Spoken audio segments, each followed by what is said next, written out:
Ayon naman sa alyansa, gusto lang natin ay magpatuloy natin ating mga simulang pagbabago. At itong mga simulang pagbabago, ito ay sama-sama natin pang hihigitan. Bagong USC ang nilapit natin, nakikinig, kritikal, at syempre, lumalapit sa mga estudyante. At itong Universal Student Council na ito ay hindi dapat natin gawin.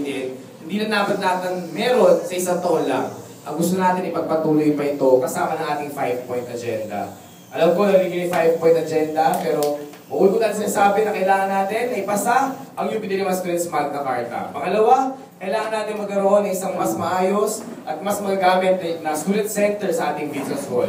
Pangatlo, greener and safer UP para sa lahat ng mga eskola ng bayan. At pang-apat, presidential debate kung saan UP agenda yung ating pangunahing tutulak. Kasama na rin dito yung mga pinaglalaban na ating hanay bilang mga kabataan. At ang huli, progressive rollback ng ating tuition.